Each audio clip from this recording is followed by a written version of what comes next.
What is up, my Lorcana Goons? Welcome back to the Lorcana Goons channel. My name is Kevin, and you're watching our coverage of the Charlie's Collectible Show 10K Lorcana tournament that happened in Stone Mountain, Georgia this weekend, June 22nd to June 23rd. There was multiple events this weekend actually being held. The whole event was like a Lorcana extravaganza. There was people signing cards, artists actually, of the Lorcana game. I'm joined here with Frank Nicola, who's on Team Goons, who participated in this tournament. It was a top 8 cutoff. Frank, you ended up in 10th place. How are you doing today? Pretty sad. No, I'm actually doing fine. I went to this tournament, like I drove there at like 3 a.m. and I was so tired the whole tournament. The fact that I got to where I got with the deck I did was pretty funny to me. So I had a lot of fun going actually.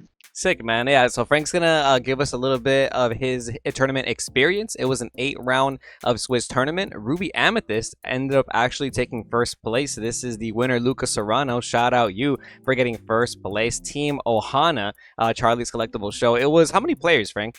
I want to say it was roughly 160 to 170 players. There were a decent bit of no-shows, I believe. So I'm not exactly sure how many players were actually there, but I want to say the 140 to 160 range. Okay. And like I was just saying, Ruby Amethyst did take first place. But before we get on into that, I do want to go over Frank's 10th place deck list. All right, Frank, you were playing Ruby Sapphire. You know, a lot of people know how to play Ruby Sapphire. It's a meta deck, but you are playing some interesting tech choices today. 8 rounds of Swiss. What was your record at the end of the day? I actually had the record 2 top. My tiebreakers were just unfortunate, you know, whatever, natural selection. But I went I went 6-1-1, right? Yeah, 6-1-1. I had 19 points at the end of the day. I just was unable to clutch it up with the tiebreakers, but I still got like $150 for placing what I did, so it wasn't that bad. Okay, so you did get some prizing for top cut. Not terrible. So prizing was extended to what, all of top 32, I think you said? I believe so. It was either top 32 or top 16, or I think top 16 got $150 and top 32 got their money back on entry, I believe, like $75. Okay. So it was a hefty entry fee, but you did make some funds back after playing. Unfortunately, you did not get into that top cut. Like you just finished saying, you did have the same record as some of the people who did. Been there, done that, know how it feels. Sucks to suck, you know. But I do want to congratulate you on still doing really good in the tournament. You know, I think in general, like as tilting as it can be, and I say this not just to you, to anybody who's watching the videos, as tilting as it can be, not getting into the top cut at some of these tournaments. You know, there's plenty of more tournaments in the future. You know, if not this one, then next one you will get into top cut. You know, with your good tiebreakers. But you know, you win some, you lose some. But let's get on into some of these spicy tech choices. One of the first things I want to notice, I want to know about your deck is you're playing some extra items I'm not really used to seeing in Ruby Sapphire. Vitality Spear, Great Stone Dragon. We also have Fang Crossbow. Tell me about these. Okay, so I actually talked to like a bunch of people before, like as I was driving up there, because I was so exhausted. Like I drove up there at 3 a.m. with no sleep, and I was like, let me just play deck profiles from Chicago, talk to a couple friends, and figure a couple things out. So there's this whole chat where there's a whole bunch of Yu-Gi-Oh players and they talk about card choices, and that is what gave me the idea to play Vitality Spear, because if you get into a situation where you're playing against aggro, and sometimes like on 5, if you don't got the Maui, you got to be able to drop like a grandma or something and Vitality Spirit and get rid of like an aggressive card like a Flynn, a Curse Mofo, whatever, or you got to be able to get rid of a castle instantaneously. That's where Vitality Spirit comes up. Also, it's a 1-drop item, so it beefs up the crab, and the crab can get it back. So it's just another like one drop item that deals with a lot of random cards. Some people prefer like medallion weights over that, but I just wanted to try this out. It was my first time playing this deck in tournament, so I wanted to mess around with some of the ratios. I played 3 fishbone quill and 1 stone dragon for my like ramp up items. Moving forward, I don't think I would play stone dragon again. I wanted that for ruby amethyst because they have so much like removal. They're just always getting your cards off the field with like boxes, be kings, medusa, tremaine, be prepared, whatever. um Brawl even, because Hiram's a one drop. So I wanted something to just not take cards out of my hand and just put them in the inkwell. But that card is pretty slow, and I noticed like all it really was doing in this tournament experience might have been because of my matchups, but I was just either inking it or it was just to give Tamatoa another lore, just like the Vitalis Spear did. But that one costed 3, so. But it kind of felt like it costed 4 because of you gotta wait a turn for it to do anything. Yeah. Um, and then what was that last item Fang I played? crossbow. Fang crossbow. Fang crossbow, yes. So I was talking to Michael Ferranti about this right before I submitted my deck list. I had like 30 more seconds before they took the deck list, and I was like, you know what? Let me see what this card's about, because I believe this card was in the top 4 of Swiss Chicago deck list, but he was playing the queens and all that, so you can get it for free. Yeah. But I was like, let me just see how good this card actually is versus a mirror. But I like I did not play any mirrors. Like I played against 2 blue steels, but no ruby sapphires. So what it does is a chosen character gets -2 this turn for 2, and that just lets you clean up really like strong characters with Medusa, or lets you like board wipe them. Like if you have this and then popsicles theoretically, like or not popsicles, ice blocks, Yeah. you can get a really big board wipe on somebody. And you're gonna have the ink to do it, because if there's a deck that gets to a lot of ink, it's this one for sure. Oh yeah, like you definitely have more than enough ink to do those type of combos. I had seen Fang Crossbow originally in a Steadfast video, so shout out Steadfast for that one. And yeah, man, exactly like you're saying, it's pretty powerful to combo off with that ice block. What about the second ability to banish itself, to banish a dragon? Has that ever come up?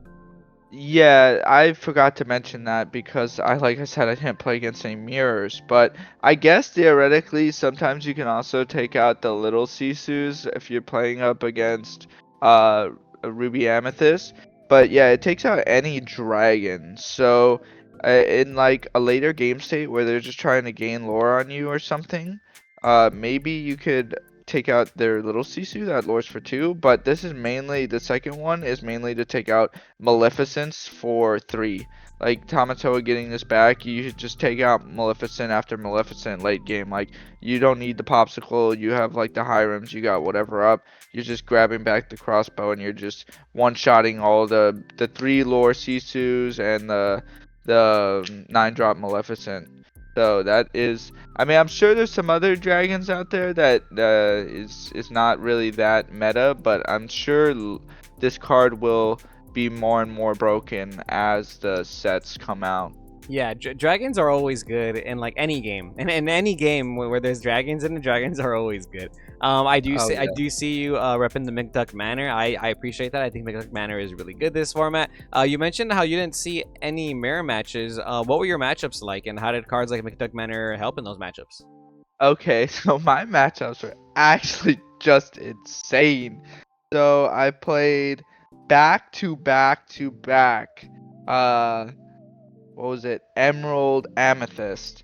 Oh And my they were gosh. all they could you imagine having this late game deck and playing against decks that are all just turn 1 Merfolk, turn 2 Flynn or Ursula, turn 3 another aggressive card, turn 4 Castle, and I have to deal with that and a lot of times they're ripping the one drop out of my hand on 2, and I didn't win the dice roll versus any of them. So the fact that I beat 2 of the 3 that I played back to back was absurd. So I played 3 of those Emerald Amethyst aggro decks that were all on Flynn and Merfolk.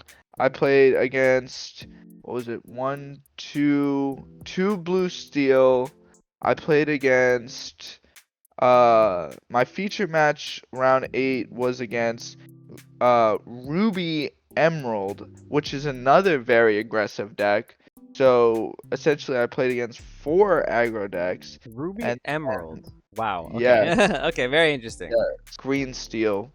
So Green Steel emerald Bucky. steel. Yeah, But which this, sometimes feels like an aggro matchup, anyways, right? yeah, this deck just mops it though. Like there's almost nothing they could do if you play correctly. I think I 2-0'd both of those players extremely fast.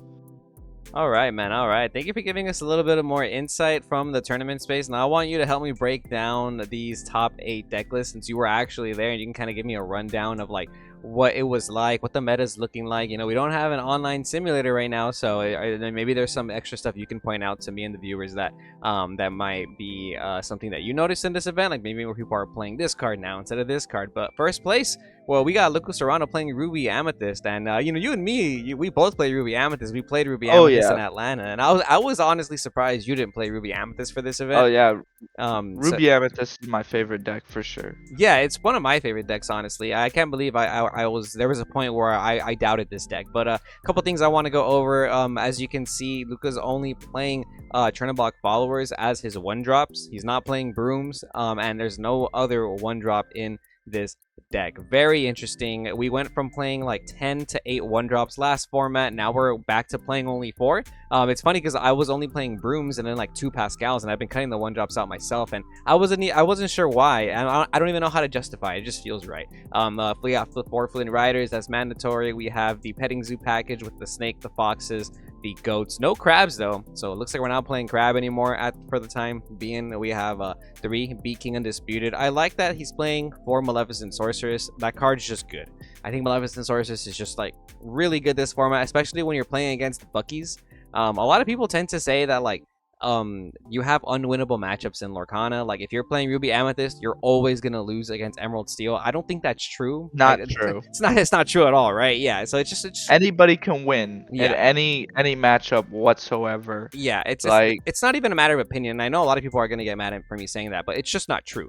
Like at the end of the day, like what ends up happening is you need both players to play at their utmost, like perfect capabilities for it to be like a constant unwinnable matchup. But the reality of it is, you said it yourself, Frank. You drove 5 hours to the venue. You played 7 to 8 rounds of Swiss. And then you know you're exhausted. You know, by that point in the game, somebody's gonna make misplays. You know, we're not perfect. oh We're yeah. human. You know, so And then one more thing, it's the fatigue. It gets to you. You're gonna mess up for sure. yeah, man. Yeah. So like I think at the end of the day, like if you try and play correctly and capitalize on like your deck building, like you know, not playing 8 one drops, only playing 4, it will definitely get you there. Some other interesting cards. We have 3 Beat King Undisputed. I love to see that. 3 Medusa, 2 Tremaine, and 4 Beat Prepared. That's a hefty removal package. I've been seeing a lot of people not play Beat Prep. Like you know, Lucas playing 4 Beat Prep. Looks like you gotta get it in there.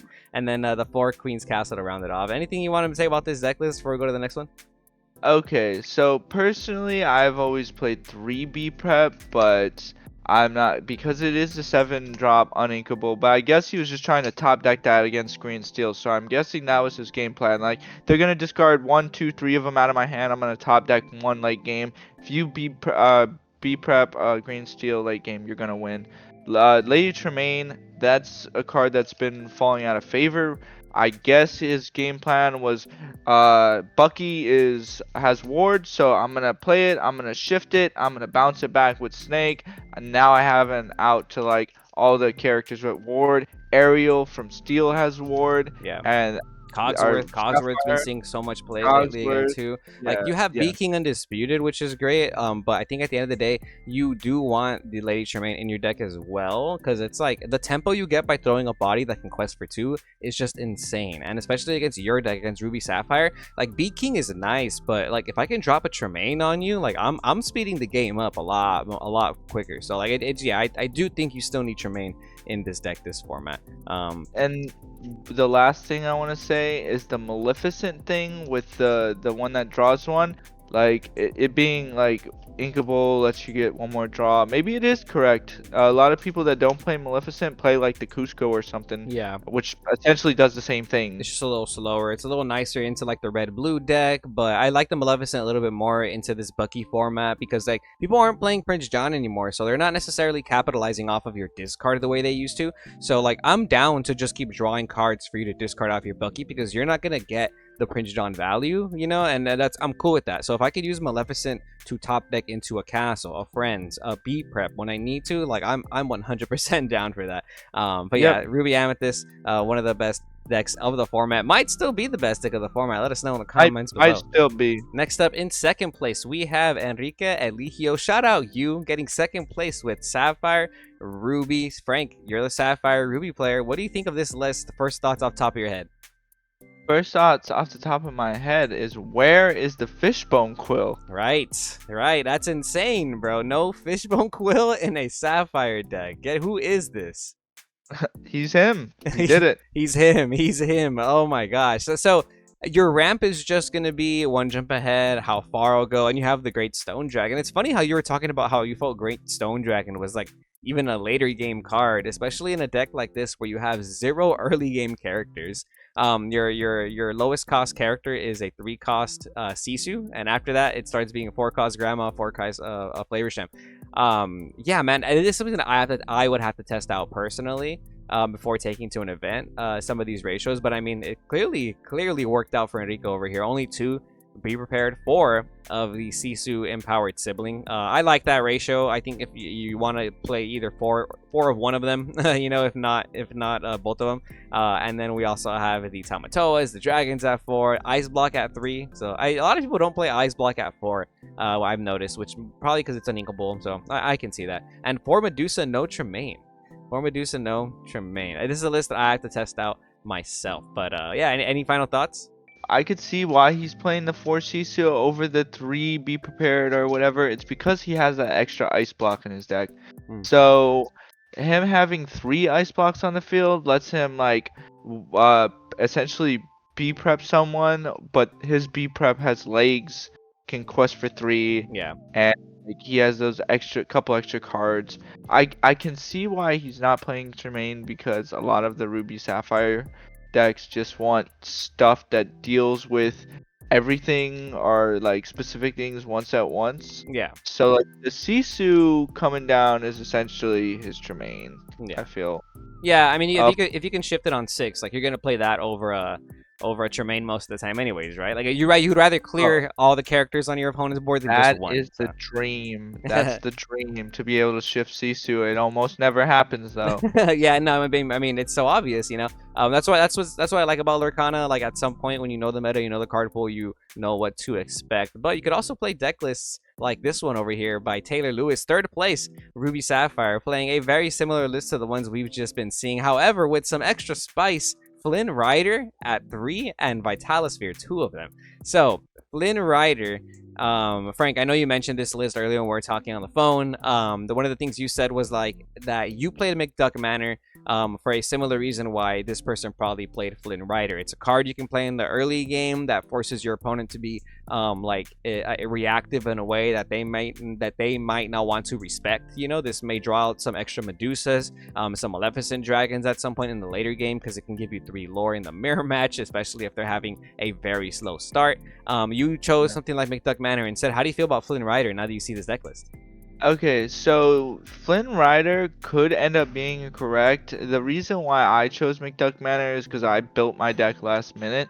But essentially, it tells like the Ruby Amethyst, like, hold up, your Flynn's not gonna give you 3 lore just like that. Yeah. You know? Yeah. And then later game, my Flins are gonna give me the lore if they stick because all my creatures are way bigger than yours. Yeah. So that's why he's playing 3 of the Sisus as well, because normally that's a 2 of in most of the decks, as you can see from the last one. Yep. He's essentially his early game against a lot of the decks must be the Flynn route. But however, I wonder how that makes his mulligan. It must be pretty hard because you want a hard mulligan into that 1 jump ahead against a lot of decks. Maybe he's opting to take a Flynn route against the green steel over the 1 jump, so if he's on the draw so they don't snipe the 1 jump out of his hand, maybe. Yeah, you can keep that as your turn 2, and then against green steel, like if their only setup is like a Diablo and a Bucky, then you are gonna start gaining a little bit of pressure off that. Since you mentioned green steel and you mentioned how you played against 2 green steel and 3 green purple, so again, a lot of people like to say, oh, when I play Ruby Sapphire, I automatically lose to the aggro deck. Like you never beat the aggro deck. So like, what's the strategy? And like, obviously you can't win them all, right? But like, how do you win those matchups? The strategy for me was, okay, I am going to mulligan into my Sisu. I'm going to mulligan into my. I'm gonna try my This hardest Sisu? to get this. The big Sisu? No, no, Or your the 3 little drop, your 3-drop Sisu? the little Sisu, because that guy has 4 defense and he's generally has a lot of strength. So I'm gonna try to get my characters on board as well. Hopefully I got my 1 jump off, and I'm going to pick and choose which cards Brawl actually needs to take out. Because like sometimes you're looking down at a Diablo and you're like, okay, I really need to out this with Brawl, but then right next to that Diablo is a Flynn Rider or a Curse Mofolk, and it's, if I don't out this turn now, like it's going to put him at the amount of lore he needs to be later game, where he can just goat bounce me if he's on the Emerald Amethyst list, or like we're essentially, is what I'm saying is you need to try to think a couple turns like, later, and you need to make sure you're mulliganing for like your 3-4 drop grandmas, and you need to try to get how far I'll go off, ramp up so you can get to those Sisus. It is a very difficult matchup, especially if you're on the draw. Does Vitalisphere help against those aggro matchups at all? Yeah, because if you don't see the Maui, the grandma essentially turns into a Maui. Because it's, it's a 4-drop. It gets you that extra add to your hand, and then it can swing at something for 5. So yes, it is exactly like a Maui, and it's kind of cool. It could take out castles pretty easily. Oh, that's another good one. Yeah, the Vitalisphere help you take out some castles. Okay. Yeah, he has 2 of them, so you can take it out a little bit better than how I was able to. But yeah, I mean, it still looks pretty good. I would like to try this list out myself and see how it does. Yeah, I definitely want to try out Flynn's in my list now. I feel like that is just disrespectful. Love to see that. Next up, we have fourth in top 4. We got Kendall Burdett, aka No, I'm Not. Shout out you, awesome dude. I think he's from Atlanta actually, and a very prominent Ruby Amethyst player. Mans has been playing Ruby Amethyst since set 2, maybe even set 1. But this list looking a little bit more like some of the ones we were seeing in Chicago. We got 4 Turnabout followers, 3 Magic Room. Look, we're cutting down on the 1-drops, Frank. You see that? We're not playing 9 to 8 1-drops currently. We're playing 4 to 7. This is the numbers that look like. Maybe we were playing it wrong the entire time. Yeah, I mean, formats change. Yeah, the formats change, and we have to change up the ratios. You probably have to, I think, prioritize a little bit more of the mid game at the moment, because we're not really like focused on the late game, because all we have is B prep, and Medusa. That's like our late game, but like we're really, really, really focused on these like 3-drop Sisus. I think the Bee King Undisputed is really good. Obviously Castle's amazing. So like I think the 4-cost cards and 3-cost cards are just very important in Ruby Amethyst this format. We Kendall Burnett also playing Maleficent Sorceress. You see, Frank, I told you to go back on the Mally Sorceress. We were on to something. What do you think? Are you gonna play Ruby Amethyst coming up, or are you gonna stick with Ruby Sapphire? I'm gonna roll a dice, and whichever if it lands on odds, I'm gonna take Ruby Sapphire to the store championships. If it lands on evens, I'm gonna take Ruby Amethyst. I know I'm not gonna play green though. I hate playing green. It's a Same. good deck. Yeah, no, yeah, But same. I think green Emerald is a good deck. I'd hate the mirror matches though. I would probably play Emerald Amethyst if anything. Ruby needs to be somewhere in my deck. I just love all the red cards. Yeah, I'm partial to goats. I want goats and rabbits are my friends. That's the reason why I want to play this. So I'm probably gonna stick to playing Ruby Amethyst. Next up, we have another list. This is by Chinmong Yang, top 8 Emerald Steel. Shout out you for this awesome, interesting looking deck list. We have a variety of ratios that I want to go over. We're only playing 2 of the 1-drop Diablo, 3 Hidden Cove, and then we obviously have 4 Bucky, only 2 Sudden Chill, and 2 Ursula Deceiver. We're also playing 4 Diablo because it's Diablo. So. You're completely forgetting about the song ratio. We got Let the Storm Rage On at 3, Strength at 2. He's got the Zeus at 2. Sometimes I see people playing one of those or Sword. We got the I'll Find Him, I'll Flatten Him, and we have the 4 Jafars. Normally I see 3 of those. And then the random blowout card is Under the Sea. Yeah. If he gets that off against you, it's a wrap. And imagine in the mirror match. In the mirror match, if your opponent Under the Seas you, oh my god, pack it up. Pack it up. Yeah, you're done. I don't know if 3 Bruno is also standard. I think I see a lot of lists playing 2. And then the Cricky is completely off the wall. Never seen that before played like in a competitive aspect. But I can assure you this guy's list was definitely catching people off guard, and this guy played against a lot of mirrors. I watched him play, and his version of the list just demolishes the mirror. There's almost nothing they could do. Yeah, he's even playing Avalanche at 2, bro. Like, you're just disrespecting your opponent's Buckies, and especially if they're playing even some more like aggro style cards like the Merfolks and stuff like that. Oh man, your Avalanche is just gonna disrespect them. I do want to mention I have seen Cricky be played. I believe a couple lists from the Teo Beastie 10K in the beginning of the format were playing Cricky. Cricky's pretty good. He quests for 3, which is just insane. And he's a 5-drop, helps you clear locations because he'll give all your characters +3 strength that turn. So I personally like Cricky a lot in Emerald decks right now. And then 2 Giant Fairy Tinkerbell. There's no Grab Your Swords in this deck, but you're playing Avalanche. You know, so in case you didn't know, Avalanche is a card that says deal 1 damage to each opposing character, and you may banish chosen locations. So it's actually insane when you think about it, because it's like a Tinkerbell small effect where it'll deal 1 damage to everything. And if your opponent is playing castles on you or coves, you could just get to clear it, you know, with the 4-cost item that also deals damage. It's not a bad card at all. So to see it in the top cut of this is not surprising. But yeah, I personally might not play Emerald Steel this format. It's not my favorite deck to play. But yeah, kudos to you, man. Congrats on getting top 8 with this very interesting Emerald Steel list. We do have another Emerald Steel list here to go over, a Bucky discard deck. Very, very standard, I think, with this list. Some interesting things I do want to point out, though, like 2 copies of Rise of the Titans, which is kind of similar to Avalanche. This card is inkable, though. It's a 3-cost inkable card that says banish chosen location or item. So you can also banish items with Rise of the Titans, which is kind of a plus side as well. And then we're playing 3 Babooms in this deck to out some extra cards like Diablos, probably outing the opponent's Diablo before they can shift onto it, and some other shiftable targets. But you know, Emerald Steel, pretty standard. This list looking pretty standard, right, Frank? Actually, maybe not, because there's 4 hidden coves in there, and usually I saw 2 of them. I don't know how standard it is to play Pegasus without the small Pegasus. Maybe according to the last list, maybe that might be correct, and I'm not exactly sure if it's like a 1 to 2 Tinkerbell ratio.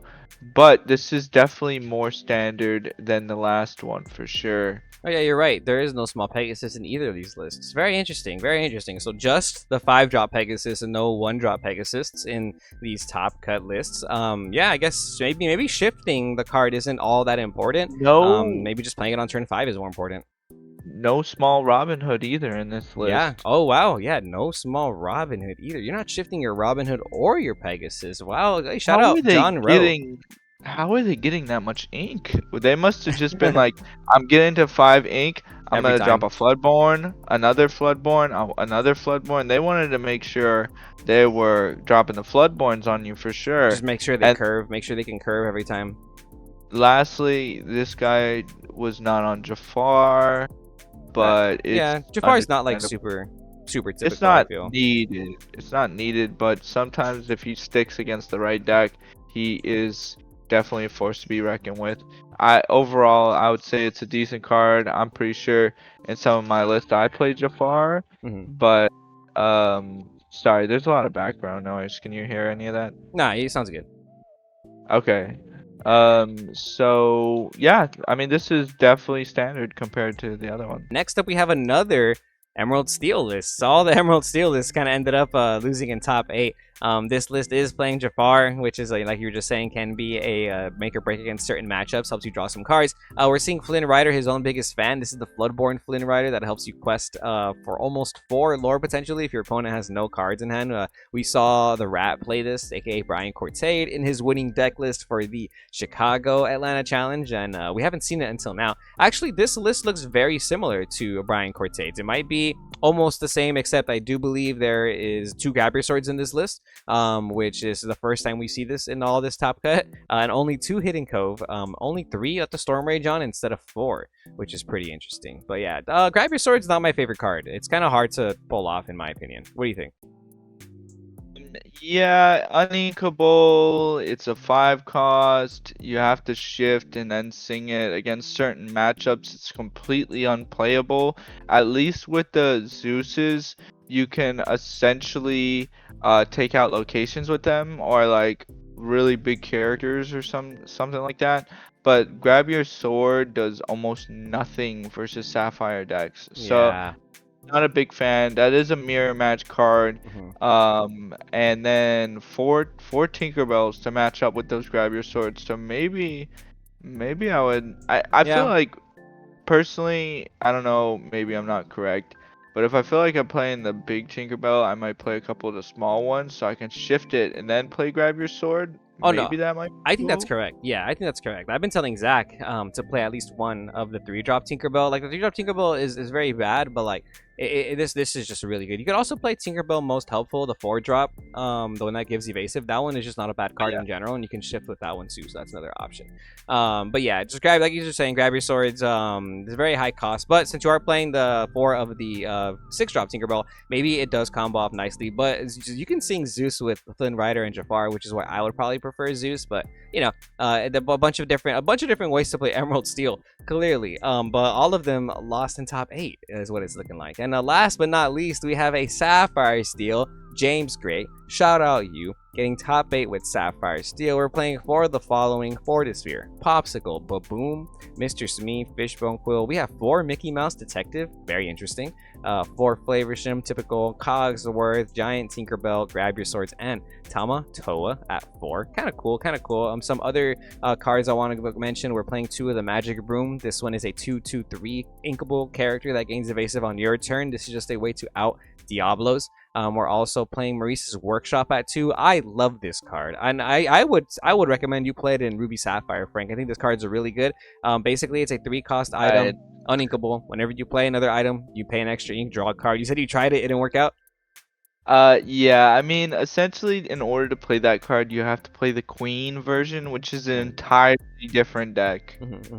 To try and play it for free and stuff. Okay, I understand. Maybe in this deck, it probably does make a little bit more sense, because I think in Sapphire Steel, you definitely ramp a little bit quicker, easier. You ramp a little bit more than like some of the Sapphire Ruby decks. But we're not playing Whole New World in this list, which is something we've been seeing a lot this format. So you can play Sapphire Steel with or without Whole New World, and that makes a big difference, you know, because oftentimes your opponent has to be able to make reads or be able to know the way deck lists are built to understand whether or not they're playing something like Whole New World. And James here is playing Beast Hardheaded, which is interesting because whenever I see Beast Hardheaded, I automatically assume my opponent's playing Whole New World because they're playing a 5-drop item removal card. And I'm thinking if you're playing the 5-drop item removal character instead of playing Benja, you're probably playing the beast because you want to sing Whole New World, right? Like, what else are you trying to sing? Obviously, he can sing Grab Your Swords and Let It Go, but we just went over the fact that Grab Your Swords isn't necessarily the best card against a lot of other decks. So my immediate thought is like, oh, you're playing a Whole New World, right? And so maybe that was James' strategy to like trick your opponent into like playing into a Whole New World, and then you never drop it on them. Obviously, we have Lucky Dime combos with Ariel, Treasure Collector, Tamatoa, and then I think the Simba Fighting Prince is a really strong card this format. What do you think? I mean, against certain decks, he literally will win the game by himself. The reason why you can play Grab Your Sword and Sapphire Steel, obviously, is because you can double play this card by yourself without having to sing this card. And essentially, the Beast Hard-Headed over the Beast Tragic Hero. I wonder, like, if that's like a thing. Like, do the Sapphire Steel just not play the Beast Tragic Hero? Do they not like extra draw? Yeah, I feel like some of them don't play it. It's a Medusa target, the Beast Tragic Hero, and maybe that was the strategy. They'll play a 5-cost Beast character to make your opponent think you're playing Whole New World, and then they start inking all their hand or just getting rid of their entire hand. One more thing is like, if they're playing the blue steel deck, right? They're playing against Ruby. They're playing against anything, honestly. They're inking all of their draw cards. Like, I played against a deck that was very similar to this one, round 6 or 5, I want to say, and I was inking my whole hand. I ended up beating the guy, but like, I had to realize mid-game that a Whole New World just wasn't in his deck. Yeah, So, exactly. And you start to ink your whole hand. You do different plays when you're playing around a Whole New World. So I think that is part of the strategy, man. Maybe turn 1, if I ink the Beast Hard-Headed and show my opponent, I'm gonna ink the 5-drop Beast. My initial thought is like, oh, this guy's playing Whole New World because he's playing the 5-drop Beast instead of Benja. You know what I mean? Yeah. So like, that probably is the strat, man. And like, if you're playing Beast Tragic Hero, maybe you're not playing Whole New World because you want to draw cards more. So I don't know, man. Big brain plays maybe by James Gray. Shout out you getting top 8 at the Charlie's Collectible Show. There was some more events that happened at at the Charlie's Collectible Show. There was actually an event on Sunday today as well. Frank, you said you drove a couple hours to go to the first day one, and then now you're a little tired, so you're not going to go to the second one. Understandably so. Thanks for giving us your feedback. Anything you want to say before we call it a day? This was a really good tournament for testing, based on the fact that the store championships are about to come out, and basically you guys can take a couple of these deck lists and apply your own changes, or just play them as is and win yourself a couple Ursulas with these lists. I mean, you got those local championships coming out within the next couple of weeks. So this, going to tournaments like this where the entry fee is high and all that, that's going to bring some of the best to best competition. So without there being any Pixelborn or something, getting into those tourneys may be a good thing to do, just so you can get the most optimal testing. Yeah, man. Very well said. Very well said. Thanks again, Frank. If you guys didn't know, Frank was in the top cut with me at the DLC in Atlanta. So he was in top 64. So I do take his opinions very seriously on the game, and you should too. And so, yeah, man, I hope you guys enjoyed this video. Be sure to like, comment, and subscribe for more. And stay tuned to Lorcana Goons. It does support the channel. And yeah, man, if you guys want the deck list, I'll put the link in the description below. Feel free to try them out, take them to locals, make some changes. And yeah, we'll see you Goons next time.